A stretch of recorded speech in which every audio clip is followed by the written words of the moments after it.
नमस्कार, एक बार फिर से आप सभी का मेरे चैनल में बहुत बहुत स्वागत है। वैसे तो महाशिवरात्रि का त्योहार हम सभी मिलकर बहुत धूमधाम से मनाते हैं, लेकिन इसके बारे में कहीं ना कहीं अभी हम बहुत सारी चीजें हैं जो नहीं जानते। इस पर्व पे क्या चीजें होनी चाहिए, क्या नहीं, ये पर्व क्यों मनाया जाता है और इसका क्या असर पड़ता है हमारे जीवन पर। साइंटिफिकली भी इसके बहुत सारे फायदे हैं जिनके बारे में मैं आपको थोड़ा थोड़ा करके आज बताना चाहूंगी।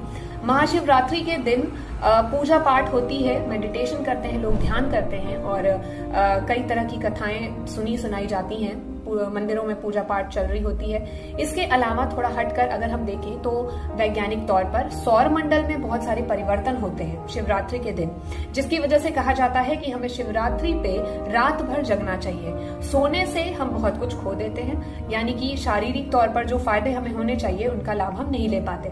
मैं आपको बताती हूँ थोड़ा सा ब्रीफ करते हुए कि सौर मंडल में कुछ ऐसे परिवर्तन होते हैं, जैसे कि पृथ्वी अपनी धुरी पर जिस तरह से नाचती है उस वक्त हमारे शरीर की ऊर्जाएं ऊपर की तरफ आती हैं। कोई काम हम कर रहे होते हैं जिसमें हमारा मन लग रहा होता है, चाहे वो ध्यान करना हो, चाहे वो कोई और पढ़ाई लिखाई हो, ऐसी कुछ चीजें जिसमें अगर हम वो काम कर रहे हैं तो उस वक्त हमारी ऊर्जा इतनी तेज होती है और अगर हम सीधे बैठे हैं तो इस तरह से ऊपर की ओर उठती है कि उस काम में हमारा मन ज्यादा लगता है और हम पूरे डेडिकेशन से, कंसंट्रेशन से उस काम को कर पाते हैं। हमारी बॉडी बहुत ज्यादा एक्साइटेड होती है।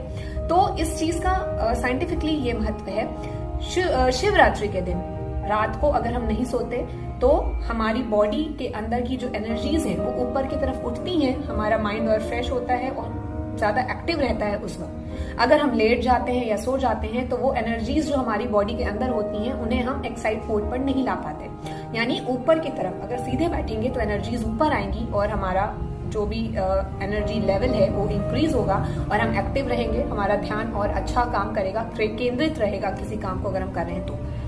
ये एक बहुत ही इंपॉर्टेंट साइंटिफिक महत्व था। और बहुत सारे लोग जो पूजा पाठ के वक्त व्रत रहते हैं, जो स्पेशली वो लोग खाने में बड़ा ध्यान देते हैं, अनाज नहीं लिया जाता, फल फूल लिए जाते हैं। तो उसके पीछे भी साइंटिफिकली जो रीजन है, अगर आप हमेशा खाना खा रहे हैं, एक दिन आप व्रत करते हैं तो बहुत सारे एंटीऑक्सीडेंट्स वगैरह जो आपके शरीर के हैं वो काम करने लगते हैं और जो गंदगियां शरीर में, कुछ इंप्योरिटीज है वो अपने आप अलग प्योर होने लगती हैं, वो अलग अलग होने लगती हैं। एक तरह से हम ये कह सकते हैं हमारी बॉडी अंदर ही अंदर साफ हो रही होती है।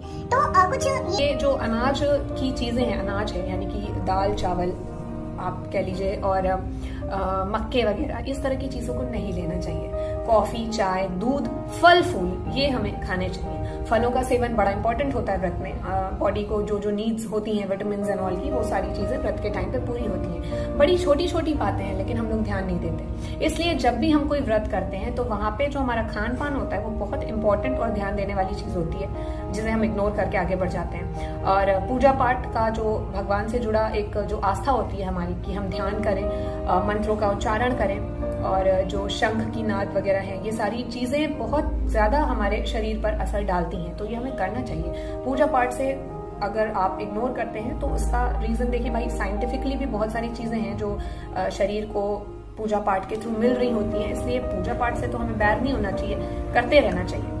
और मेडिटेशन एक बहुत इंपॉर्टेंट चीज है। वैसे शिवरात्रि पे रात को ध्यान करना बड़ा फायदेमंद होता है। और जैसे कि मैंने एनर्जीज के बारे में बात बताई आपको कि लेटना और मुड़ के बैठना, ये अगर आप ना करें तो ज्यादा बेटर होगा। अगर आप प्रॉपरली सीधे बैठे हैं तो रीढ़ की हड्डी पर भी जो असर पड़ता है सीधे बैठने से, जो एनर्जीज का फ्लो बनता है वो बहुत ही बेनिफिशियल होता है हमारे लिए। तो महाशिवरात्रि के दिन ये चीजें ध्यान रखें और रात को जगें तो ज्यादा इंपॉर्टेंट है, सोएं बिल्कुल नहीं। धन्यवाद। नेक्स्ट वीडियो में बहुत जल्द मुलाकात होगी। मेरी बातों पे ध्यान दीजिएगा और अगर कोई इंक्वायरी है या कुछ पूछताछ आपको करनी है तो आप मेरे से कर सकते हैं, कमेंट जरूर कीजिएगा। Thank you so much.